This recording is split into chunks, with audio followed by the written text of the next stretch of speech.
जय हिंद, वंदे मातरम दोस्तों। Welcome to Shivam study platform. Shivam study परिवार आपका हार्दिक स्वागत एवं अभिनंदन करता है। दोस्तों, आज की वीडियो में हम पढ़ने वाले हैं ईवीएस का 11वां नंबर की जो क्लास आज की वीडियो में होगी। दोस्तों, हम आप लोगों को बता दें, ये जो क्लास है सीटेट दिसंबर 2024 जो एग्ज़ाम होने के लिए जा रहा है, उसी को मद्देनज़र रखते हुए हम दोस्तों आप लोगों को प्रीवियस ईयर क्वेश्चन पेपर करा रहे हैं। आज तक दोस्तों जितने भी सीटेट के एग्ज़ाम हुए हैं, तो उन एग्ज़ामों में जो भी क्वेश्चन आए हैं वो हम आपको इस शिवम स्टडी प्लेटफॉर्म के माध्यम से आप लोगों को करा रहे हैं। और दोस्तों, ये ईवीएस का दोस्तों प्रैक्टिस सेट है, यानी कि पर्यावरण एवं शिक्षण दोस्तों हम आपको ये करा रहे हैं। और इससे पहले दोस्तों हमारी 10 क्लासें इसकी हो चुकी हैं और आज दोस्तों उसी की हमारी 11वीं क्लास है। दोस्तों, हम आप लोगों को जैसा कि दोस्तों डेली बताते हैं, एक बार फिर से बता रहे हैं। और मेरी बताने की मजबूरी ये इसलिए हो जाती है क्योंकि दिन ब दिन हम देख रहे हैं हमारे बहुत सारे नए भाई मुझसे जुड़ रहे हैं, तो उनको भी जानकारी देना अति आवश्यक है। साथियों, जितने भी हमारे नए साथी मुझसे जुड़े हैं इस क्लास में, उनके लिए ये विशेष सूचना है कि अगर आप लोगों ने सीटेट दिसंबर 2024 का फॉर्म डाला है और आप लोगों को अच्छे नंबरों से पास होना है, तो आप लोग सर्वप्रथम देखो, वैसे तो मैंने एक पूरी वीडियो बना रखी है कि सीटेट में आपको कैसे पास होना है, अच्छे नंबरों से। ठीक है दोस्तों, लेकिन फिर भी दोस्तों हम फटाफट आप लोगों को एक बार बता दे रहे हैं। आप लोग जो यूथ का प्रैक्टिस सेट आता है, यूथ, आप लोग किसी भी बुक सेंटर पर जाइएगा, जो थोड़ा बड़ा बुक सेंटर हो, जहाँ कंपटीशन लेवल की एग्ज़ाम की जो बुकें मिलती हैं, वहाँ पर जाइएगा। तो दोस्तों आप वहाँ से यूथ का प्रैक्टिस सेट लेके आइएगा। किसका? यूथ का। उसमें दोस्तों यूथ के प्रैक्टिस सेट में दोस्तों टेट और सीटेट दोनों मिक्स मिलेंगे आपको। तो आप लोग क्या करना, जो सिर्फ टेट वाला ही दोस्तों वो सीटेट वाला जो प्रीवियस ईयर क्वेश्चन पेपर हैं, आप लोग उनको लगा लेना। बस उनको लगाने के बाद आप एग्ज़ाम दे के आ जाना। आपके दोस्तों 100+ मिनिमम है, और वैसे तो 1 से 20+ जाने के चांस रहते हैं। इतने ही में दोस्तों, ठीक है। और अगर आप लोग नोट्सों के चक्कर में पड़ जाएंगे तो टाइम बहुत कम है और पास होना आपके लिए बेहद इम्पोर्टेंट है, क्योंकि दोस्तों उत्तर प्रदेश में भर्ती लगी हुई है। कब कितने खन उसका नोटिफिकेशन आ जाए इसका कोई पता नहीं। इसलिए दोस्तों, यदि आप लोग बीटीसी या डीएलएड आपका कंप्लीट हो चुका हो तो या बीएड, तो आप लोग यदि सीटेट निकालना चाहते हैं तो आप लोग यही अपनाइएगा। और दोस्तों वो जो प्रैक्टिस सेट आप लोग लेके आएंगे उसको दोस्तों वहाँ पर पढ़िएगा। और दोस्तों उसी प्रैक्टिस सेट से दोस्तों हम आपको क्लास के माध्यम से, इस यूट्यूब चैनल के माध्यम से दोस्तों आपको रिवीजन कराएंगे। तो दोस्तों क्या होगा, उधर आप याद करोगे और इधर वही क्वेश्चन हम आपसे इस पूछेंगे। किससे? अपने इस यूट्यूब चैनल के माध्यम से दोस्तों, वीडियो के माध्यम से दोस्तों वही क्वेश्चन हम आपसे पूछेंगे, तो आप लोग उसका जवाब देना। तो इससे क्या होगा कि आप लोग की एकदम तैयारी बहुत ही बेहतर हो जाएगी। देखो, उधर आप याद करके आओगे, इधर हम पूछेंगे। ठीक है, पूछने का मतलब हम यहाँ पर समझाएंगे, आपको क्वेश्चन बताएंगे, आप लोगों को उसका जवाब देना है। ठीक है दोस्तों, तो ये दोस्तों प्रोसेस चल रही है हमारे यहाँ पर इस चैनल पर दोस्तों। और ऐसी बात नहीं, बहुत सारे भाई एवं बहनों का मुझे दोनों लोगों का बहुत ही ज़्यादा प्यार मिला है और बहुत अच्छी क्लास चल रही है। और हम आशा से ज़्यादा, मुझे इतनी आशा नहीं थी कि देखो मेरा नया चैनल है, तो मुझे इतनी आशा नहीं थी कि इतने भाई एवं बहन मुझसे जुड़ जाएंगे और उनका इतना मुझे प्यार मिलेगा। मैं हृदय से आभार व्यक्त करता हूँ उन भाइयों एवं बहनों का जिनका मुझे प्यार मिला है। मेरा चैनल भले भले ही चैनल नया है, लेकिन दोस्तों हम पढ़ाई के मामले में नए नहीं हैं। 8-10 साल हो गए हैं दोस्तों इसी क्षेत्र में, तो शिक्षक के क्षेत्र में ही दोस्तों ज़्यादातर। तो मुझे दोस्तों हर चीज़ की जानकारी है कि एग्जामिनर कहाँ तक जा सकता है। ठीक है, तो आइएगा दोस्तों। इससे पहले अगर आपने अभी तक हमारे इस YouTube चैनल को दोस्तों सब्सक्राइब नहीं किया है तो पहले आप लोग सब्सक्राइब कीजिएगा, और जो बेल आइकन का दोस्तों जो बटन होता है आप लोग उसको, जो घंटी होती है उसको दबाइएगा, ताकि दोस्तों हमारा हर एक नोटिफिकेशन, हम जो भी वीडियो डालेंगे वो आपके पास स्वतः ही पहुँच जाएंगी। आपको कोई सर्च करने की ज़रूरत नहीं होगी। और दोस्तों वीडियो को लाइक करके अपने दोस्तों तक इस वीडियो को शेयर कर दीजिएगा, जिसने भी सीटेट दिसंबर 2024 का फॉर्म डाला है उनको। ठीक है, तो आइएगा दोस्तों, हम आप लोगों को मोटिवेट करते हैं। तो मोटिवेट के लिए दोस्तों, जो अपने आप को पढ़ सकता है, जो अपने आप को पढ़ सकता है वो दुनिया में कुछ भी कर सकता है। दोस्तों आगे बढ़ने से पहले सर्वप्रथम आप लोग अपने आप को पढ़ो पहले। दोस्तों आप नहीं जानते कि आपके अंदर कितनी क्षमता है, आपके अंदर बहुत ही ज़्यादा क्षमता है। ठीक है, तो आप लोग पढ़ाई पर विशेष ध्यान दीजिएगा। और आजकल का ज़माना ये है कि यहाँ पर कोई किसी का नहीं है, कोई किसी का नहीं है। यदि आपके हाथ में जॉब नहीं है तो दोस्तों आपसे कोई सही से बात करने वाला भी नहीं है। सिर्फ आपके माँ बाप और बहन ही आपसे सही बात करेगी अगर आपके पास पैसा नहीं है, और इसके अलावा दोस्तों आपसे कोई सही से बात करने वाला नहीं है। इसलिए दोस्तों आप लोग पढ़ाई पर ज़्यादा फोकस दीजिएगा और अदर कामों पर इतना नहीं। ठीक है दोस्तों, तो आइएगा अब दोस्तों हम चलते हैं अपनी क्लास की ओर। दोस्तों क्वेश्चनों को करने से पहले कुछ हमने इम्पोर्टेंट फैक्ट लिए हैं, और ये फैक्ट दोस्तों बेहद इम्पोर्टेंट फैक्ट है, आप लोग भी इनको करना। ठीक है, फटाफट दोस्तों। तो क्षमा चाहता हूँ दोस्तों, ये सब पहले 6-7 मिनट आपके लेने के लिए ये भी ज़रूरी है दोस्तों। ये आपके पढ़ाई से ही संबंधित है। कोई दोस्तों हमने कोई फालतू की बात आपको इसमें नहीं बताई है, आपके पढ़ाई से ही रिलेटेड जो भी हमने बातें बताई हैं। ठीक है दोस्तों, तो ये है दोस्तों अंग, और ये एक तरफ उदाहरण। ठीक, इस साइड हमारा अंग और इस साइड हमारे उदाहरण। समजात अंग, समजात अंग के दोस्तों उदाहरण हैं पक्षियों के पंख, चमगादड़ के पंख और मनुष्य का हाथ। समरूपी अंग, मधुमक्खी तथा बिच्छू के डंक, तितली, चमगादड़ के पंख।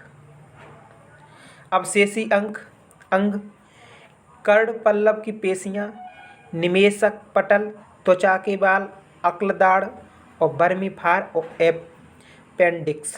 ठीक है, मतलब क्वेश्चन ऐसे आपसे पूछा जाएगा कि समजात अंग का उदाहरण है। कैसे?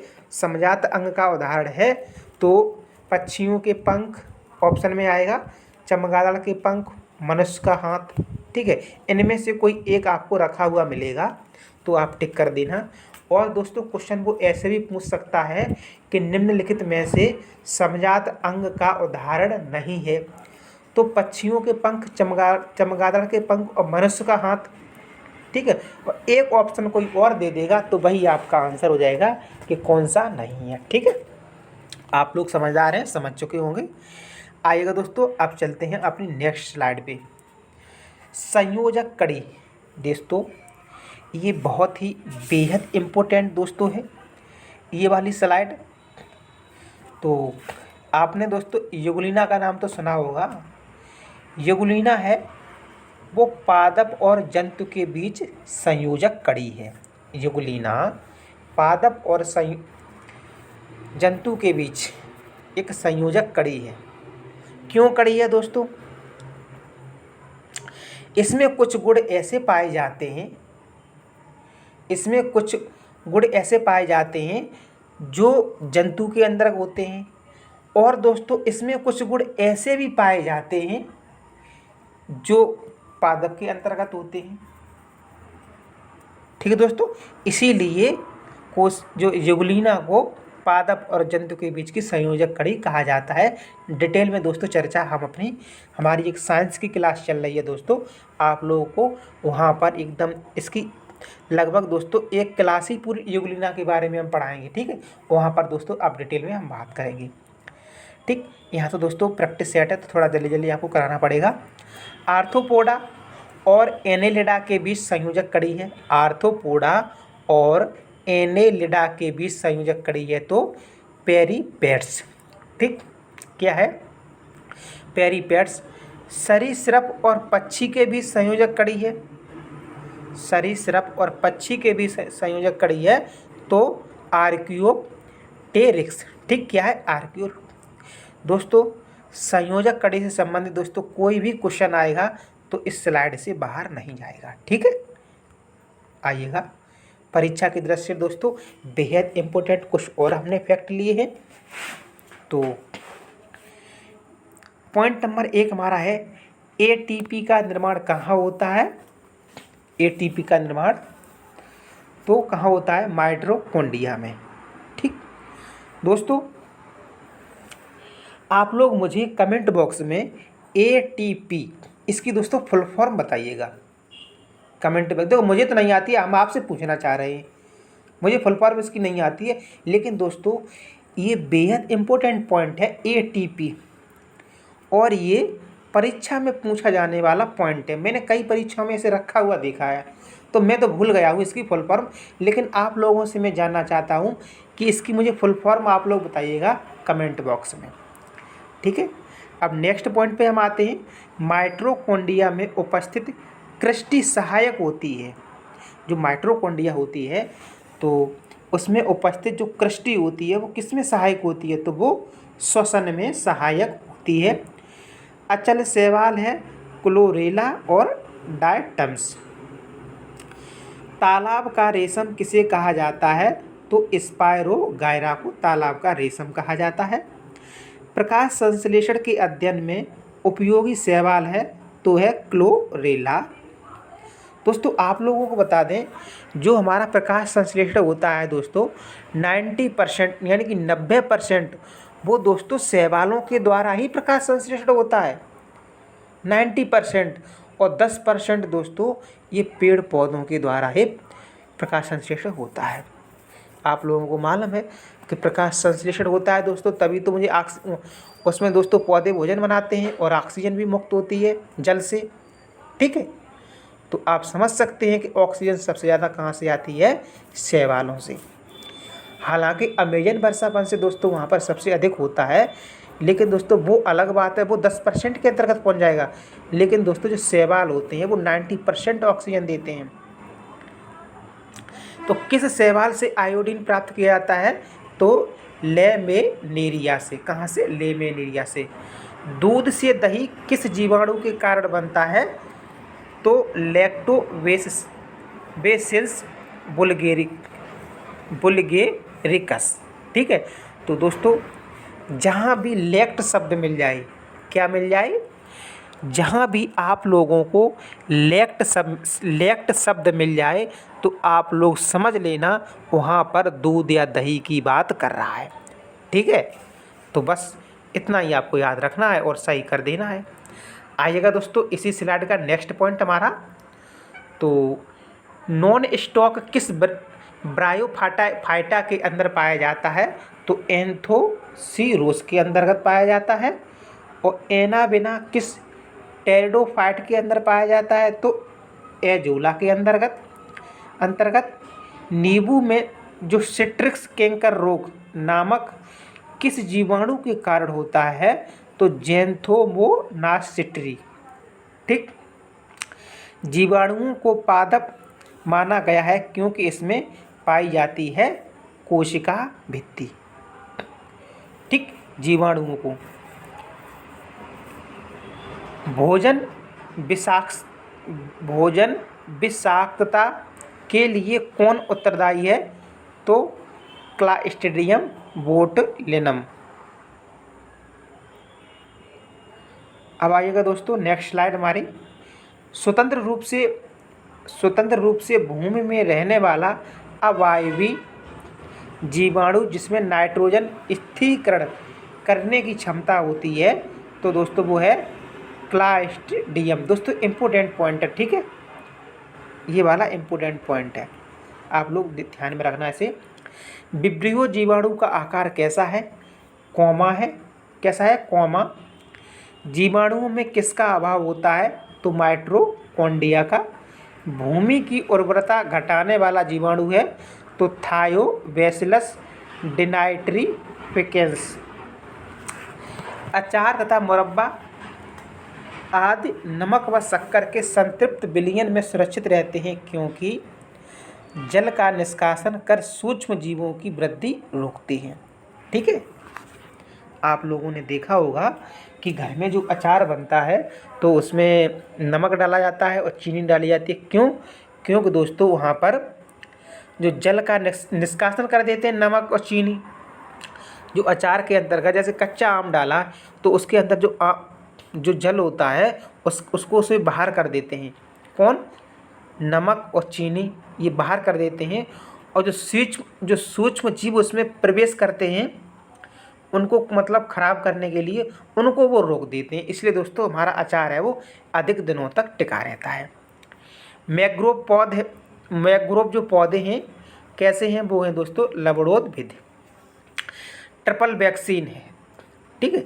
ये डीपीटी के बारे में दोस्तों कल की क्लास में हमने बहुत ही अच्छे से आप लोगों को डीपीटी के बारे में समझाया, ठीक है। तो इसमें दोस्तों डीपीटी इसमें 3 रोगों के लिए ये दिया जाता है, डिप्थीरिया, परटूसिस और वूपिंग कफ या टिटनिस, ठीक है, कोई रोकथाम हेतु। आइएगा दोस्तों नेक्स्ट पे आते हैं। अब दोस्तों हमारा क्वेश्चन आ गया है। देखो दोस्तों आप लोग ये जो स्लाइड थी दोस्तों, ये आप लोग बहुत ही अच्छे से इसे क्लियर कर लेना, बेहद इम्पोर्टेंट है। और आप लोगों ने अगर देखो हमने अभिसारी और अपसारी चिंतन के बारे में कल साइकोलॉजी की क्लास में दोस्तों बहुत अच्छे से आप लोगों को बताया। तो आप लोग क्या करना, अभिसारी और अपसारी ये हमने पढ़ने के तरीक़ों से ये जोड़ दिया आप लोगों के, ठीक है। तो आप लोग अपसारी चिंतन के आधार पर पढ़ाई कीजिएगा, न कि अभिसारी चिंतन को लेकर के, ठीक।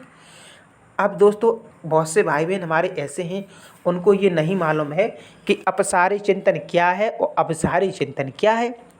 तो दोस्तों अभिसारी चिंतन आपको देखो हम एग्जाम से रिलेटेड कर दे रहे हैं, थोड़ा शॉर्ट में बताएंगे। अभिसारी चिंतन वह चिंतन होता है किसी मतलब काम को एक केंद्र बिंदु होकर के उसी काम को करो। जैसे कि दोस्तों आप पढ़ाई कर रहे हो सिर्फ सीटेट को लेकर के, ठीक है। हालांकि करिएगा दोस्तों क्योंकि टाइम कम है, हम अदर कुछ और पढ़ भी नहीं सकते हैं, तो हमको एक केंद्र बिंदु होकर के तो काम करना पड़ेगा सीटेट वाला। लेकिन दोस्तों अच्छी बात है, लेकिन जो हम स्लाइडें आपको बता रहे हैं कि ये इम्पोर्टेंट पॉइंट है परीक्षा की दृष्टि से। तो दोस्तों आप लोग क्वेश्चन के साथ साथ इन स्लाइडों पर भी थोड़ा ध्यान दीजिएगा, ठीक है। तो दोस्तों तो ये स्लाइडें आपकी इस पेपर में तो काम आएंगी ही आएंगी। अगर कोई भी आप एग्ज़ाम देने के लिए जाओगे तो दोस्तों ये वहाँ पर भी काम आएंगी। तो अभिसारी अगर सिर्फ आप क्वेश्चनों को ही ध्यान में रख करके अगर आप इसकी तैयारी करोगे सीटेट की, तो वो अभिसारी उसका एक ही केंद्र बिंदु हो जाएगा। लेकिन आप क्वेश्चन के साथ साथ जो हम इम्पोर्टेंट पॉइंट बता रहे हैं उनको भी अगर आप पढ़ोगे, ध्यान में रखोगे और मतलब इस बात को सोच करके कि हम कोई और भी तो एग्ज़ाम की तैयारी कर रहे हैं और भी तो एग्ज़ाम देंगे, तो दोस्तों यानी कि अब तुम्हारा चिंतन कैसा हो गया है, सीटेट भी हो गया है, पुलिस का पेपर भी हो गया, XYZ और कोई भी पेपर हो गया, यानी कि आपका चिंतन एक से अधिक जगह हो गया है, तो वो हमारा अपसारी हो गया है, ठीक है। तो हम ये नहीं बोल रहे कि आप एकदम ज़्यादा एकदम अपसार हो जाओ, नहीं, अपसारी बनिएगा बस थोड़ा, क्योंकि आपको सीटेट एग्ज़ाम निकालना है, उसके बाद कुछ और करना है, ठीक है दोस्तों। हाँ ये क्वेश्चन आइएगा 1 से 41 नंबर क्वेश्चन है दोस्तों, क्योंकि दोस्तों हमारी ये 11वीं क्लास है, इस वजह से क्वेश्चन। तो क्वेश्चन क्या कह रहा है दोस्तों, एक विलेय का विघटन दर डैश पर निर्भर करता है। ठीक। ए प्रेशर यानी कि इसे दाब बोलते हैं, बी तापमान, सी सतह क्षेत्र और डी भार। दोस्तों यहाँ पर डिटेल में तो हम आपको नहीं बता सकते हैं, क्योंकि दोस्तों क्लास में दोस्तों हमारी साइंस क्लास में दोस्तों आपको वहाँ पर सब कुछ डिटेल में मिलेगा, और आपको यहाँ पर इतनी जानने की डिटेल में ज़रूरत भी नहीं है। बस आप क्वेश्चन आंसर को लगाइएगा फटाफट दोस्तों। तो दोस्तों इसका हमारा जो सतह का क्षेत्र होता है दोस्तों, तो उसके जो विघटन दर है दोस्तों, वो सतह विलय मतलब दोस्तों समझ रहे हैं आप लोग। जैसे आप कोई चीनी या पानी का घोल है, ठीक है, तो आप लोग उनको अगर घोल बना लोगे तो वो हमारा एक विलयन बन जाएगा, विलय बन जाएगा, ठीक है। तो उसमें क्या होता है, विघटन का दर आप समझते हो। उस ऐसे आपने उस एक बूंद रख दी, कागज़ पे एक बूंद रख दी दोस्तों, ठीक है, तो आप लोग तो बूंद क्या होती है, एकदम फैलती नहीं है दोस्तों, वो एकदम बहुत देर बाद फैलती है, ठीक है, और तब तक एकदम गोल सी बनी रहती है। क्यों? क्योंकि दोस्तों उसकी जो विघटन की दर है वो एकदम नहीं होती है, वो धीरे धीरे विघटित होती है।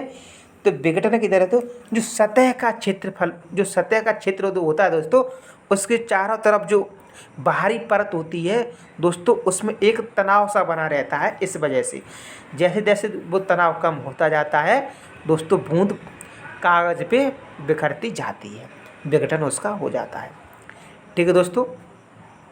हम दोस्तों आज थोड़ा धीमी आवाज़ में बोल रहे हैं दोस्तों, क्योंकि मेरे सर में दर्द हो रहा है इस वजह से, इसलिए क्षमा चाहता हूँ आप लोगों से।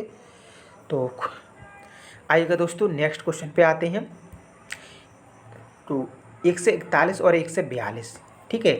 देखो आदिवासी हजारों साल पहले से जो कांसे यानी कि जिसे हम ब्राज बोलते हैं की चीज़ें बनाते आए हैं, आज भी हमारे घरों में कांसे का उपयोग होता है। कांसे के विषय में निम्नलिखित में से सबसे सही कथन चुनिए। भाई आजकल के जो नया मॉडल ज़माना है, तो बहुत ही कम बच्चे कांसा के बारे में जानते हैं, लेकिन कोई बात नहीं, आप लोग टीचर बनने के लिए जा रहे हैं, और अगर आपको कांसा के बारे में नहीं पता है तो सीटेट वाला आपको अच्छे से कांसे के बारे में बता देगा। क्योंकि दोस्तों अगर सीटेट पास करना होगा तो वो कांसे से भी संबंधित क्वेश्चन पूछेगा आपसे, ठीक है। तो बेहद तो जाहिर सी बात है दोस्तों, तो आपको कांसे के बारे में जानना पड़ेगा, ठीक है। तो ए ऑप्शन है दोस्तों, ए है पीतल जिसे हम ब्रॉस बोलते हैं और तांबे यानी कि कॉपर का मिश्रण है, ठीक। बी यह तांबा को ही कॉपर बोलते हैं, ठीक। तांबा जस्ता तथा एल्युमिनियम का मिश्रण है। सी यह कॉपर और टिन का मिश्रण है। डी यह एल्युमिनियम और तांबे की भांति एक तत्व है, ठीक है। तो कहने का मतलब ये कह रहा है कि जो कांसा बनता है वो किन किन चीज़ों से मिक्स होकर के बनता है, बस क्वेश्चन ये अपना पूछ रहा है। फटाफट दोस्तों इसका मुझे आप लोग जवाब दीजिएगा। तो दोस्तों इसका जवाब है हमारा सी ऑप्शन, कांसा है वो कॉपर और टिन का मिश्रण है, ठीक। आइएगा नेक्स्ट क्वेश्चन पे। 143 नंबर क्वेश्चन, बाष्पीकरण की प्रक्रिया निम्नलिखित में से किस स्थिति में सबसे धीमी होगी। जो बाष्पीकरण है, तो बाष्पीकरण की प्रक्रिया निम्नलिखित में से किस स्थिति में सबसे धीमी होगी। 143 ए ऑप्शन, सतह क्षेत्र और तापमान दोनों में वृद्धि, सतह क्षेत्र और तापमान दोनों में वृद्धि। बी सतह क्षेत्र बढ़ता है लेकिन तापमान घटता है। सी सतह क्षेत्र घटता है लेकिन तापमान बढ़ता है। डी सतह क्षेत्र और तापमान दोनों में कमी होती है, ठीक है दोस्तों। फटाफट मुझे इसका आप लोग आंसर दीजिएगा। बाष्पीकरण की प्रक्रिया निम्न कौन सी स्थिति में सबसे धीमे होती है। बाष्पीकरण आप लोग समझते होगे, अच्छे से समझ रहे हो ना बाष्पीकरण का मतलब क्या होता है, ठीक है। बाष्पीकरण का मतलब दोस्तों जैसे अपना पानी भरा हुआ है किसी टब में, ठीक है, तो सूर्य की जब गर्मी पड़ती है ऊपर से धूप आती है दोस्तों, तो वह धीरे धीरे करके आप लोग देखते होंगे कि टब में दोस्तों बस लकीरें सी होती जाती हैं और आपका पानी कम होता जाता है दिन दिन ब दिन, यानी कि वो वाष्प के माध्यम से पानी उड़ जाता है। ठीक है, वही हमारी वाष्पीकरण की क्रिया होती है। ठीक, तो वहीं ये क्वेश्चन पूछ रहा है। और दोस्तों कल हमने जो क्लास ली थी तो उसमें हमारे एक भाई ने कमेंट किया था, तो उनका नाम, चलो नाम ले दें, कोई दिक्कत नहीं। वो थे अजय यादव करके कोई, हाँ शायद यही थे। तो वो ये बोल रहे थे संस्कृत का प्रैक्टिस सेट लेकर के, संस्कृत का।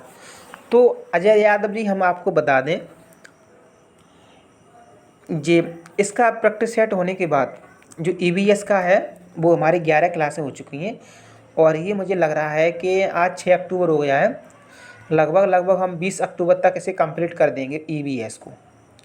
ठीक है, तो इसी के स्थान पर जैसे ईवीएस का क्लियर हो जाएगा मेरा, और वैसे ही इसी के स्थान पर हम आपका संस्कृत का कर देंगे, और हिंदी की जगह पर हम मैथ कर देंगे, क्योंकि हिंदी ही हम जल्द करा देंगे हिंदी, और उसकी जगह पर मैथ कर देंगे। तो इस हिसाब से आपके पाँचों के पाँचों प्रैक्टिस सेट हो जाएंगे। ठीक है, ऐसा नहीं है हम छोड़ेंगे कुछ भी नहीं, आपको सब कुछ कराएंगे। मैंने जिम्मेदारी ली है तो हम सब कुछ कराएंगे। फटाफट दोस्तों आप लोग इसका मुझे आंसर दीजिएगा 1 से 43 का। क्वेश्चन नंबर 1 से 43। दोस्तों बोर तो नहीं हो रहे, बोर होना भी नहीं चाहिए आप लोगों को। और वैसे मैं 5 क्लासें एक बार ले लेता, लेकिन दोस्तों मेरे पास इतना टाइम नहीं है और तबीयत भी सही नहीं रहती है, ज़्यादा एकदम सर में दर्द होने लगता है, तो और भी मतलब मुझे भी और भी तैयारी करनी पड़ती है, इस वजह से हम ज़्यादा क्लासें नहीं ले पाते हैं। वही 4-5 क्लासें ले लेते हैं फिर भी आप लोगों की। तो 1 से 43, तो इसका हमारा डी ऑप्शन सही हो जाएगा दोस्तों, सतह क्षेत्र और तापमान दोनों में कमी। ठीक है, आइएगा दोस्तों नेक्स्ट क्वेश्चन। हाँ, क्वेश्चन से पहले दोस्तों कुछ इंपॉर्टेंट फैक्ट आ गए हैं, आइएगा। जहाँ पर आपको लेक्ट दिख जाए ना, लेक्ट, तो बस दूध दही से उसे जोड़ देना आप, अगर किसी से पूछे। ठीक, यानी कि लैक्टिक कुछ देखो अम्ल हैं यहाँ पर, और ये पदार्थ हैं। ठीक, इन पदार्थों में कौन कौन से अम्ल पाए जाते हैं वो यहाँ पर दिया गया है, यानी कि कुछ पदार्थों में मौजूद अम्ल। तो खट्टा दूध और दही, खट्टा दूध और दही, इसमें कौन सा अम्ल पाया जाता है? तो लैक्टिक अम्ल। ठीक, जो दूध दही होता है उसमें लैक्टिक अम्ल पाया जाता है। दूध भी जब खट्टा हो जाता है ना, तो उसमें लैक्टोबैसिलस जीवाणु के कारण दूध खट्टा हो जाता है, और धीरे धीरे उसी के कारण वो दूध से दही में परिवर्तित हो जाता है। ठीक है, तो लैक्टिक अम्ल दूध या दही। टार्टरिक अम्ल इमली, कच्चा अंगूर और कच्चा आम। दोस्तों बहुत इंपॉर्टेंट है दोस्तों, ये परीक्षा में पूछे जाते हैं। और ऑक्जेलिक अम्ल टमाटर और पालक। ठीक, और मैलिल अम्ल दोस्तों मैलिक अम्ल सेब में पाया जाता है। साइट्रिक अम्ल जिसे सिट्रिक अम्ल भी बोलते हैं, वो नींबू, संतरा, मौसमी आदि में पाया जाता है। एसिटिक अम्ल सिरका में पाया जाता है, बहुत बेहद इंपॉर्टेंट है दोस्तों सिरका वाला। ठीक है, मोस्ट इम्पोर्टेंट है सिरका। फार्मिक अम्ल लाल चींटी का डंक, फार्मिक अम्ल। कार्बनिक अम्ल कोल्ड ड्रिंक, और यूरिक अम्ल मूत्र के अंतर्गत। ठीक है दोस्तों, बेहद इंपॉर्टेंट स्लाइड है दोस्तों ये पूरी। अब आइएगा दोस्तों क्वेश्चन नंबर 1 से 67। क्वथन, क्वथन का मतलब दोस्तों होता है उबलना।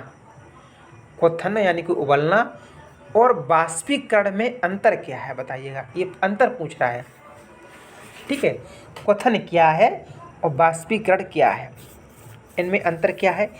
ए, क्वथन में द्रव से वाष्प में परिवर्तन देखा जा सकता है, जबकि बाष्पीकरण देखा नहीं जा सकता है।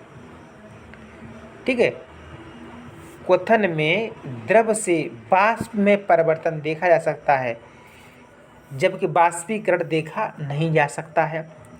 बी, क्वथन से जल की अवस्था बदल जाती है, जबकि बाष्पीकरण में नहीं। बाष्पीकरण किसी भी तापमान पर हो सकता है, जबकि क्वथन नहीं। क्वथन से द्रव का आयतन कम हो जाता है जबकि बाष्पीकरण में नहीं। देखो दोस्तों, एकदम जो ऑप्शन दिए हैं इसने बहुत ही सटीक ऑप्शन है। आप लोगों को अच्छे से मालूम है कि क्वथन का मतलब क्या है और बाष्पीकरण का मतलब क्या है, लेकिन उसने ऑप्शन ऐसे रख दिए, घुमाओ ऑप्शन। लेकिन कोई बात नहीं दोस्तों, हम आपके साथ हैं, हम आपको समझा देंगे। Question number 167। फटाफट दोस्तों, अगर आप लोगों को इसका आंसर आ रहा है तो मुझे बता दीजिएगा, ठीक है। तो इसका आंसर दोस्तों हमारा सी ऑप्शन हो जाएगा। बाष्पीकरण किसी भी तापमान पर हो सकता है जबकि क्वथन नहीं। ये दोस्तों एकदम करेक्ट इसका जवाब है। क्योंकि दोस्तों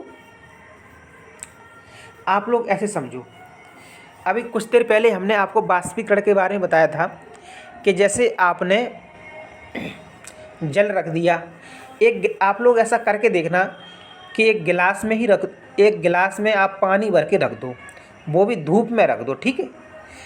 चलो अगर छाया में भी रख देते हो, छाया में रख दो, धूप में न रखो, तो भी दोस्तों आप लोग देखना कि धीरे धीरे करके उस गिलास में से पानी कम हो जाएगा, ठीक है। तो वहाँ पर इतना सूर्य की किरणें भी नहीं आ पाएंगी, फिर भी वो कम हो जाएगा, क्योंकि वो दोस्तों धीरे धीरे करके बाष्प बन जाएगा, हालांकि इसी ऊष्मा मिलने पर भी। तो वही है कि बाष्पीकरण किसी भी तापमान पर हो सकता है, ज़रूरी नहीं कि उसे तेज धूप में ही रखो तभी होगा, नहीं, आप अगर छाया में रखोगे तो भी होगा। आगे कह रहा है जबकि क्वथन नहीं। दोस्तों क्वथन का मतलब होता है उबलना, और आप लोग सभी को मालूम है कि जो पानी है वो कितने डिग्री सेल्सियस पे दोस्तों उबलता है, तो वो 100 डिग्री सेल्सियस पे दोस्तों पानी उबलता है। इससे पहले दोस्तों वो नहीं उबलता है, ठीक है। आप लोग जब क्या करते हो अपने घर में ही दोस्तों देख लेना कि पानी को आपने भर के रख दिया, ठीक है, भगोने में पानी आप भर के गैस पे रख दो, फिर वो दोस्तों बहुत देर तक गर्म होता रहता है। एक स्थिति दोस्तों उसका टेम्परेचर यहाँ तक पहुँच जाता है कि वो उबलने लगता है। जब वो उबलना स्टार्ट करता है दोस्तों, तब उसका जो तापमान है, पानी का टेम्परेचर है, वो 100 डिग्री सेल्सियस हो जाता है, ठीक है। तो यानी कि क्वथन है दोस्तों, क्वथन वो एक निश्चित तापमान पर होता है, लेकिन जो बाष्पीकरण है वो किसी भी तापमान पर हो सकता है, ठीक है दोस्तों। और आप लोगों को चलो लगे बात, एक बात और बता दें, पेड़ पौधे होते हैं दोस्तों, ये पेड़ पौधे होते हैं जो ज़मीन से अपनी जड़ों के द्वारा, जाइलम के द्वारा दोस्तों ये जल लाते हैं। और दोस्तों पत्तियों में दोस्तों पर्णरंध्र पाया जाता है, पत्तियों में, ठीक है। और फलों में, फूलों में हल्के हल्के छिद्र पाए जाते हैं। तो दोस्तों ये क्या होता है, 95% कितना पौधे हैं वो 100% में से केवल 5% उस पानी का यूज करते हैं जो जड़ों से पानी लेते हैं, और बाकी का 95% पानी दोस्तों ये बाष्पीकरण की क्रिया के द्वारा ही ये चला जाता है, ठीक है दोस्तों। ये बहुत इंपॉर्टेंट क्वेश्चन है जो हमने आपको बताया, ठीक है, याद रखना आप लोग। अभी दोस्तों आप लोगों को हम जो पीएच मान है दोस्तों उसके बारे में एकदम स्केल वगैरह सभी के बारे में बहुत अच्छे से बताएंगे, बस क्लास में बनी रहिएगा, बोर मत होइएगा दोस्तों। आइएगा फटाफट हम करा देते हैं। तो एक किसान दानों को भूसे से अलग करना चाहता है, ठीक है। जिस प्रक्रिया में यह किया जाता है वह कहलाती है हस्तचयन, थ्रेसिंग, निष्पावन और फसल की कटाई, ठीक है भाई। दाना है, भूसा है, दोनों एक साथ हैं। अब वो दाना अलग करना चाहता है, गांव वाले जो विद्यार्थी होंगे, गांव वाले, उनको तो सभी लोग बता देंगे वो तो, ठीक है, क्या किस माध्यम से, ठीक है। तो जो हम लोग थ्रेशिंग होती है, थ्रेशर से जो कटाई होती है, जो हमारे गेहूँ कटते हैं, तो उसमें क्या होता है, भूसा अलग हो जाता है, गेहूँ अलग हो जाता है, किससे, थ्रेशिंग से। तो दोस्तों इसमें कुछ कहने वाली बात ही नहीं, तो बी ऑप्शन हमारा सही हो जाएगा, थ्रेशिंग के माध्यम से। 169 पे आते हैं दोस्तों। रेखा की माँ डैश के लिए रोजाना तालाब से लाए पानी में फिटकरी डालती है। ठीक, रेखा की माँ डैश, डैश में दोस्तों इन चारों ऑप्शन में से कौन सा ऑप्शन फिट होगा आपको वो यहाँ पर बताना है। के लिए रोजाना तालाब से लाए पानी में फिटकरी डालती है। ए, हल्के निलंबित अपद्रव्यों को अपसादित करने। बी, कठोर जल को मृद जल में परिवर्तित करने। सी, पानी में मौजूद रोगाणुओं को खत्म करने। और डी, पानी को रंग हरित करने। ठीक है दोस्तों। अब दोस्तों 169 का आप लोग मुझे आंसर दीजिएगा। 169। तो दोस्तों इसका हमारा ए ऑप्शन सही हो जाएगा। जो रेखा की माँ हल्के निलंबित अपद्रव्यों को अपसादित करने के लिए रोजाना तालाब से लाए पानी में फिटकरी डालती है। अब 170 नंबर क्वेश्चन, रेत और नमक के मिश्रण को। दोस्तों ये इस तरह के क्वेश्चन दोस्तों सीटेट में बहुत ज़्यादा आते हैं, रेत वाले और नमक वाले। ठीक है, और कोयला वगैरह और ये सब इस तरह के क्वेश्चन बहुत पूछता है सीटेट वाला। रेत और नमक के मिश्रण को पृथक करने के लिए, ठीक है, ऐसे रेत है और उसी में नमक मिला दिया, अब इनको अलग अलग करना है। इनके मिश्रण को पृथक करने के लिए प्रक्रियाओं के निम्नलिखित 4 क्रमों में से किसका उपयोग किया जाना चाहिए। आइएगा। ए, बाष्पन अवसादन निस्तारण फिर निस्यंदन। बी, निस्तारण अवसादन बाष्पन और निस्यंदन। और सी, अवसादन निस्तारण निस्यंदन और बाष्पन। और डी, निस्यंदन निस्तारण बाष्पन और अवसादन। ठीक है दोस्तों। तो मुझे मालूम है दोस्तों आप लोगों कि माइंड के ऊपर से दोस्तों ये क्वेश्चन तो आपको समझ में आ गया होगा, लेकिन ये ऑप्शन है दोस्तों वो आपके माइंड के ऊपर से निकल गए हैं। बिल्कुल सही बात है, निकल गए हैं, लेकिन दोस्तों कोई बात नहीं। आइएगा, इसका ऑप्शन हमारा डी ऑप्शन सही हो जाएगा। ठीक है, कौन सा? D option. रेत और नमक के मिश्रण को पृथक करने के लिए प्रक्रियाओं के 4 क्रमों का प्रयोग किया जाता है, जो कि निम्नलिखित है। निस्यंदन, निस्तारण, बाष्पन और अवसादन। आइएगा दोस्तों 175 नंबर क्वेश्चन पे आते हैं। क्या कहता है 175 नंबर क्वेश्चन? 175 नंबर क्वेश्चन हमारा क्या कह रहा है?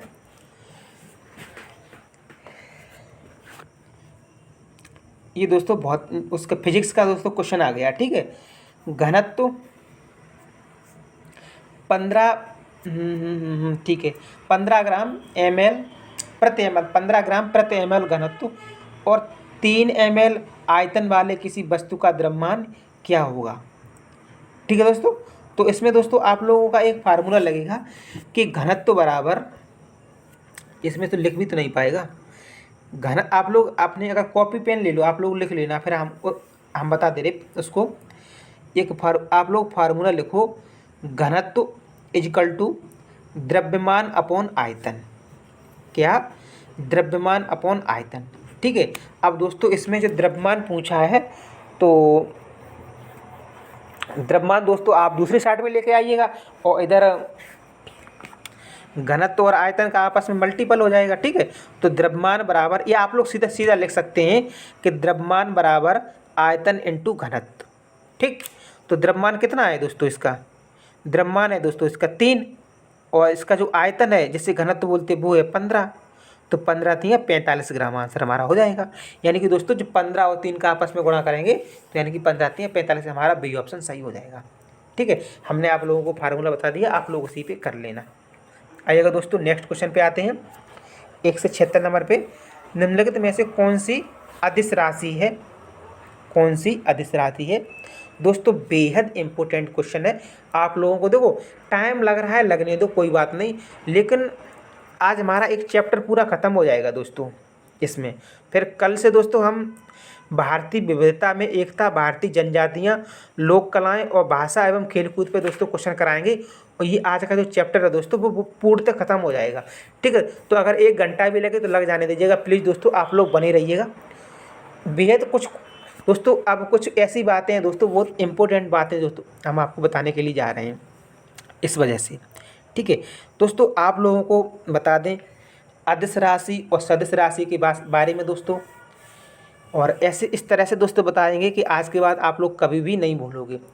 बहुत से ज़्यादा कंफ्यूज रहते हैं बच्चे कि अदिश क्या है और सदिश क्या है।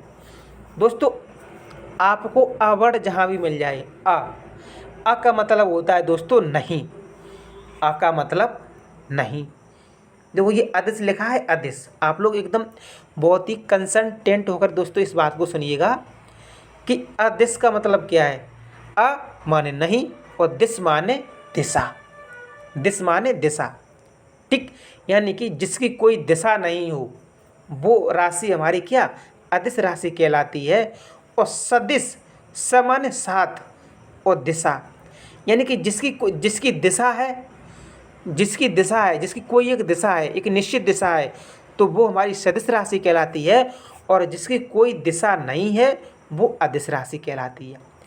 अब ये कह रहा है क्वेश्चन कि निम्नलिखित में से कौन सी सदिश राशि है, ठीक। ए ऑप्शन द्रव्यमान, बी गुरुत्वाकर्षण, सी संवेग और डी भार। दोस्तों इस क्वेश्चन को कराने से पहले हम आप लोगों को सदिश राशि के उदाहरण और अदिश राशि के उदाहरण दोस्तों बहुत ही धीरे तरीके से बताएंगे और आप लोग इसको नोट कर लेना, ठीक है। आप लोग कॉपी पेन रखे दोस्तों, नोट करो। देखो जिन राशियों में मात्रा तथा दिशा दोनों होती है वे सदिश राशि कहलाती हैं, यानी कि मात्रा भी हो और दिशा भी हो। जैसे दोस्तों अब आप लोग सदिश राशि के उदाहरण लिखिएगा, सदिश के वेग, बल, संवेग आदि, ठीक।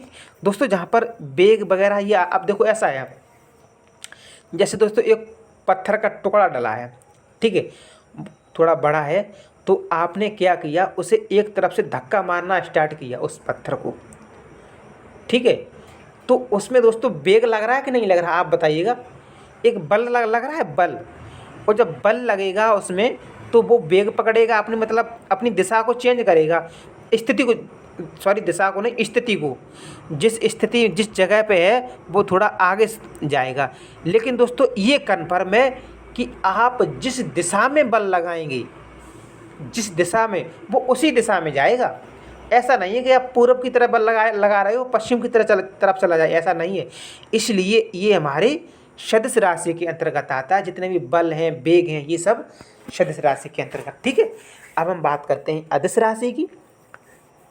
जिन राशियों में केवल परिमाण होता है और दिशा नहीं होती है उन्हें अदिश राशि कहते हैं।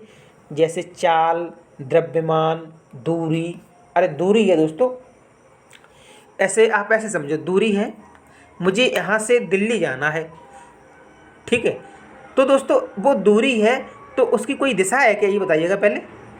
अरे हम यहाँ रास्ते से वहाँ तक जाएंगे तो पता नहीं कितने बार हमको इधर उधर कहीं इधर जाएँ, कहीं पूरब में जाएंगे, कहीं पश्चिम में जाएंगे, कहीं दक्षिण में जाएंगे, तब जाके वहाँ पर पहुँच पाएंगे, तो उसकी कोई क्या दिशा हुई, नहीं हुई, ठीक है।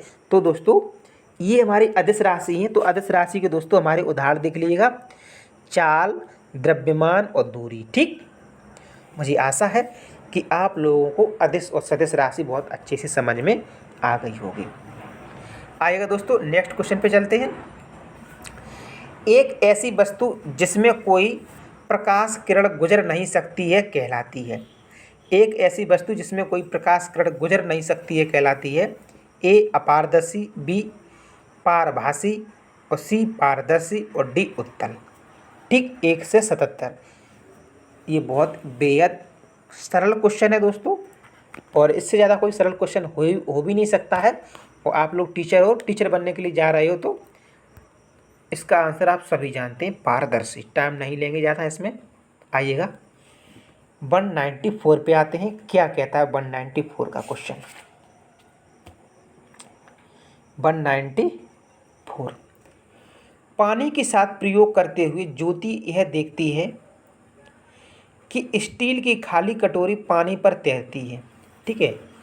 एक बाल्टी में या टब में पानी रखा हुआ है, तो ज्योति यह देखती है, क्या देखती है कि स्टील की कटोरी पानी पर तैरती है। भाई कटोरी अपने घर में रहती है ना, तो आप पानी में रखिएगा तो वो क्या ऊपर पानी पे तैरेगी। पानी पर तैरती है लेकिन लोहे की एक छोटी कील डूब जाती है। दोस्तों ये उदाहरण आप लोगों ने लगभग 4 या 5 कक्षा 5 में पढ़ा होगा, 3 या 4 में दोस्तों, ठीक है। तो मुझे आशा है कि दोस्तों आप लोग इसको, और अब दोस्तों जब आप टीचर बनने के लिए जा रहे हो तब भी दोस्तों आपसे यही क्वेश्चन किया जा रहा है। जब आप पढ़ रहे थे क्लास में 3-4 में तब भी आपसे यही क्वेश्चन किया जा रहा था। तो दोस्तों बेहद इम्पोर्टेंट हो गया ना, तो इसलिए मुझे आशा है कि आप लोग इसका आंसर मुझे अच्छे से दे सकते हैं। ए ऑप्शन है, स्टील की कटोरी पर लगने वाला बल उसके भार की तुलना में ज़्यादा है, जबकि लोहे की कील पर लगने वाला बल उसके भार की तुलना में कम है। बी ऑप्शन, लोहे की कील पर लगने वाला बल उसके भार की तुलना में ज़्यादा है, जबकि स्टील की कटोरी पर लगने वाला बल उसके भार की तुलना में कम है। सी, लोहा पानी की तुलना में भारी है, जबकि स्टील पानी की तुलना में हल्का है। डी, लोहा पानी की तुलना में हल्का है और स्टील पानी की तुलना में भारी है। ठीक है दोस्तों, थोड़ा दिमाग का दही करने वाले ये ऑप्शन है और क्वेश्चन तो आप लोगों को समझ में आ गया है। फटाफट दोस्तों 94 का, तो दोस्तों कोई बात नहीं है, नहीं समझ में आ रहा है, ज़्यादा टफ लग रहा है तो बस आंखें बंद करके आप लोग ए ऑप्शन टिक कीजिएगा, बस आपका सही आंसर जाएगा। यानी कि दोस्तों स्टील की कटोरी पर जो लगने वाला बल उसके भार की तुलना में ज़्यादा है, ठीक है। जो पानी नीचे से बल लगा रहा है तो उसके भार, जो इस कटोरी का भार है तो वो कम है, और जो नीचे से पानी बल लगा रहा है वो ज़्यादा है, ठीक है। इस वजह से दोस्तों कटोरी नहीं डूब रही है। लेकिन जो लोहे की कील पर लगने वाला बल, भाई लोहे की कील पर लगने वाला बल उसके भार की तुलना में कम है। मतलब लोहे की कील है दोस्तों, भाई उसका क्षेत्रफल कम है, भार उसका ज़्यादा है और क्षेत्रफल भी कम है, तो लोहे वो पानी इतना दोस्तों बल नहीं लगा पा रहा है, इसलिए वो कील डूब जाती है, ठीक है। आइएगा दोस्तों नेक्स्ट क्वेश्चन पे, इसका हमारा ए ऑप्शन सही हो गया। 195 पे आते हैं दोस्तों, क्या कहता है हमारा क्वेश्चन नंबर 195। कक्षा 5 के विद्यार्थियों को घर्षण प्रकरण पढ़ाते समय शिक्षिका यह समझाने के लिए अनेक उदाहरण देती है कि घर्षण हमारे लिए कई तरीकों से उपयोगी है। उसके द्वारा दिए गए निम्नलिखित उदाहरणों में से कौन सा गलत है, ठीक है। अब दोस्तों ये घर्षण जो बल होता है, ठीक है, तो उसी से संबंधित उदाहरण है। इससे पहले दोस्तों आप लोग कमेंट बॉक्स में मुझे आप लोग ये बताइएगा कि आप बर्फ़ पर क्यों नहीं चल सकते हैं। धरती पर तो चलते हैं लेकिन बर्फ़ पर आप क्यों नहीं चल सकते हो। बर्फ़ की सिल्ली रख दी जाए अगर तो आप लोग वहाँ उस पर चल नहीं सकते हो, क्यों? इसका मुझे आप लोग आंसर दीजिएगा। अब दोस्तों इस क्वेश्चन का दोस्तों ए ऑप्शन है, हमारे जूतों और ज़मीन के बीच होने वाले घर्षण के कारण ही हम चल पाते हैं। बी, ऊर्ध्वाधर रूप से फेंकी गई वस्तु घर्षण के कारण हमारे पास ही वापस आती है। सी, ब्रेक लगाने पर वहाँ रुक जाता है। डी, पेन की नोक और पेपर के बीच होने वाला घर्षण बल के कारण ही हम लिख पाते हैं। दोस्तों इसमें ये गलत पूछा गया है, ठीक है, कौन सा गलत है। तो दोस्तों आप लोगों को अच्छे से मालूम है कि दोस्तों जैसे कोई भी वस्तु दोस्तों जब नीचे से ऊपर की ओर फेंकी जाती है ऊर्ध्वाधर रूप में, तो दोस्तों वो घर्षण बल के कारण वापस नहीं आती है, वो आती है पृथ्वी के गुरुत्वाकर्षण बल के कारण। किसके कारण? पृथ्वी के गुरुत्वाकर्षण बल के कारण। और दोस्तों इसमें मतलब गलत ऑप्शन पूछ रहा है, तो हमारा बी ऑप्शन ये गलत है इसमें, और यही हमारा आंसर हो जाएगा, ठीक है। आइएगा दोस्तों, और ये आज की क्लास का दोस्तों नेक्स्ट लास्ट क्वेश्चन है, और एक क्वेश्चन दोस्तों हम और लेंगे, तो वो दोस्तों हमारा पीएच के मान से संबंधित क्वेश्चन रहेगा। और दोस्तों कुछ इम्पोर्टेंट कुछ पॉइंट हम आपको ऐसे बताएंगे कि पीएच मान से जितने भी, चाहे आप कोई सा भी एग्जाम देने के लिए जाइएगा, अगर पीएच मान से क्वेश्चन आता है तो दोस्तों 3 स्लाइडें ली हैं हमने, बस थोड़ी ही 5 मिनट में पीएच मान खत्म हो जाएगा दोस्तों, ठीक है। तो वहाँ से बाहर नहीं आएगा। बस दोस्तों आप लोग थोड़ी देर और मेरा साथ दीजिएगा, बने रहिएगा दोस्तों आप लोग। तो 196, नींबू साधारण पानी में डूब जाता है। जो नींबू है वो साधारण पानी में डूब जाता है लेकिन नमकीन पानी में तैरता रहता है, क्योंकि। ठीक, आइएगा एक क्वेश्चन इसी से हम आपको मिला के एकदम तुलना करके क्वेश्चन देते हैं। आप लोगों ने पढ़ा होगा, एक जहाज है, नदी में जाता है, नदी में चलते हुए जहाज समुद्र की ओर, समुद्र में जाता है तो कुछ ऊंचा उठ जाता है नदी की तुलना में, क्यों? और वही क्वेश्चन दोस्तों यहाँ पर ये कह रहा है कि नींबू साधारण पानी में तो डूब जाता है लेकिन नमकीन पानी में तैरता रहता है, क्योंकि ए ऑप्शन है, नींबू का घनत्व नमकीन पानी से कम हो जाता है। बी, नमकीन पानी का घनत्व साधारण पानी के घनत्व से अधिक होता है। सी, साधारण पानी का घनत्व नमकीन पानी के घनत्व से अधिक होता है। डी, नींबू का घनत्व नमकीन पानी से अधिक हो जाता है।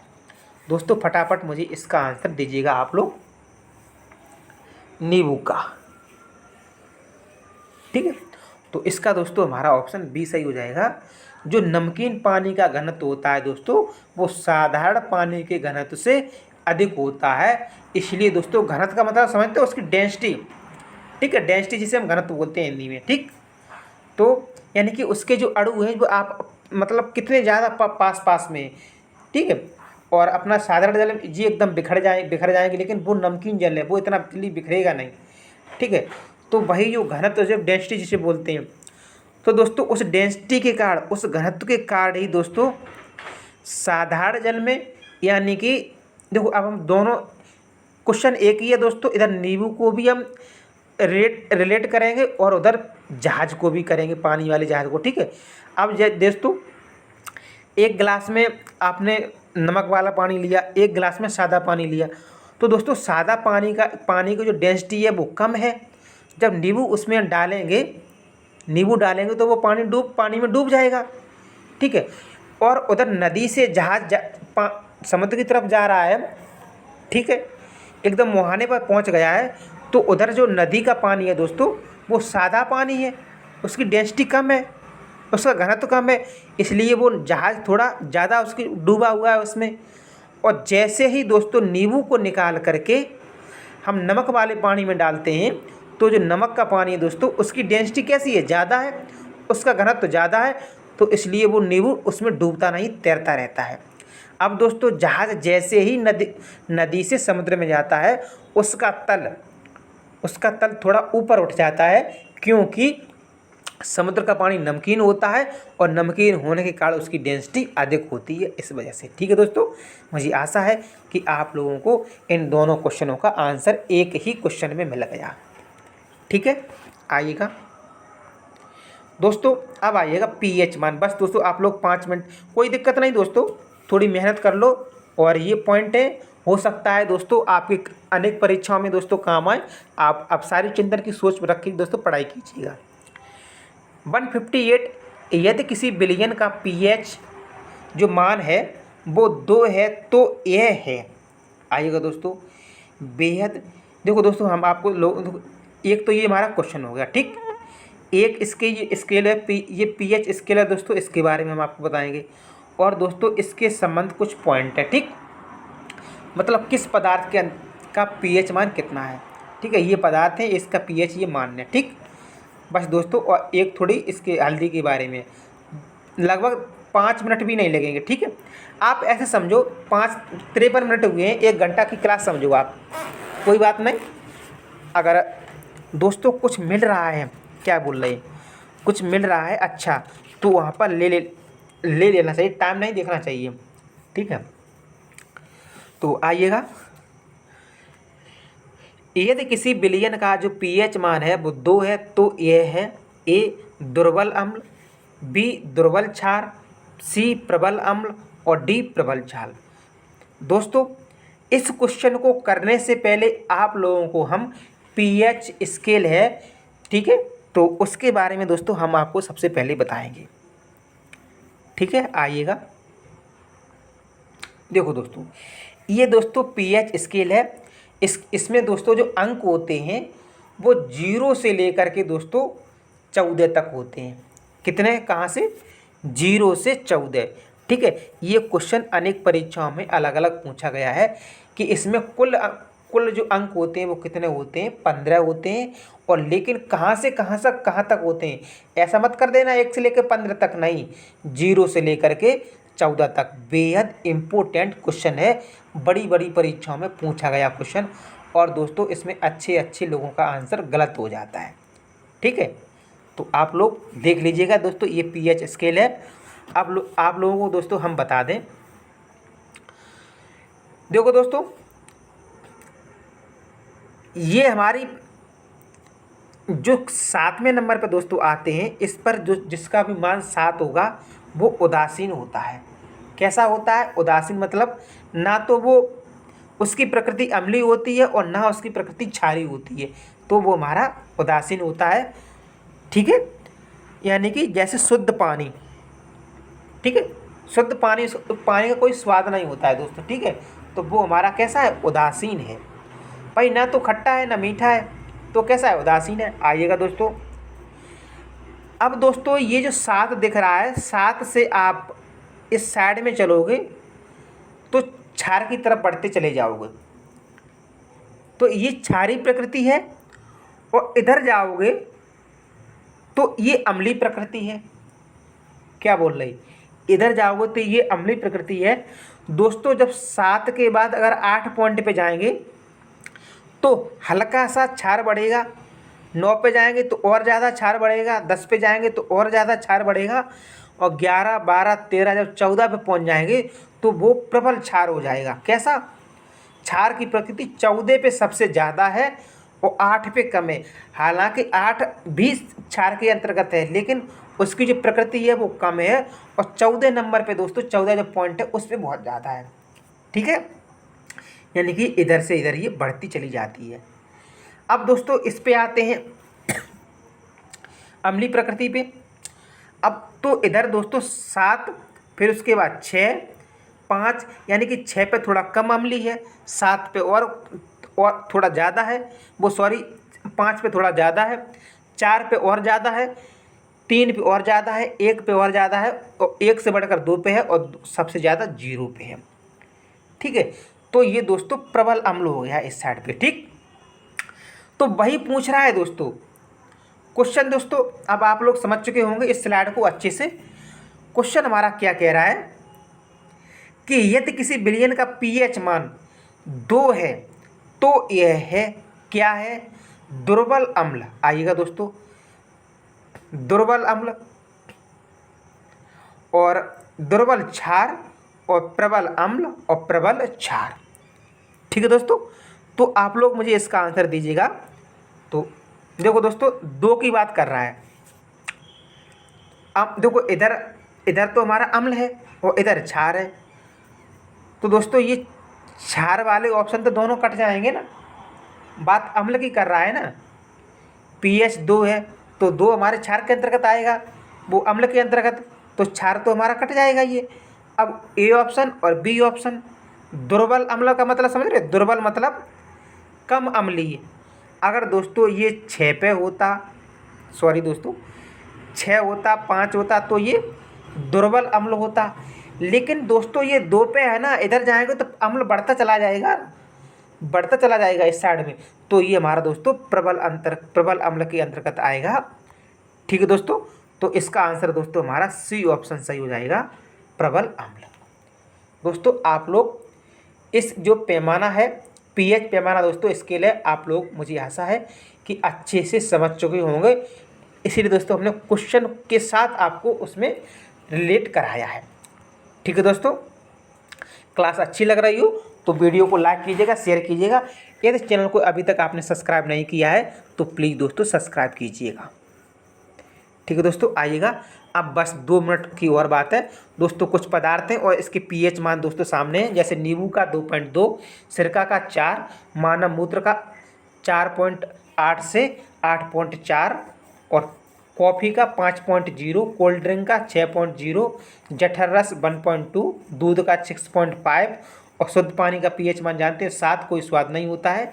लार खाने से पहले 5.8 और लार खाने के बाद 7.4, रक्त का 7.4, आंसू का 7.4, और मिल्क और मैग्नीशिया ये 10.0 और टूथपेस्ट का 8.0।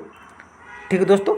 अब कुछ नोट पॉइंट में दोस्तों आप लोग देख लो कि हल्दी का भी प्रयोग अम्लता और क्षारीयता पता करने के लिए किया जाता है। क्षार हल्दी को लाल कर देता है और अम्ल हल्दी रंग को बदलता है। ठीक है, तो दोस्तों बस आज की वीडियो में बस इतना ही। मिलते हैं नेक्स्ट वीडियो में।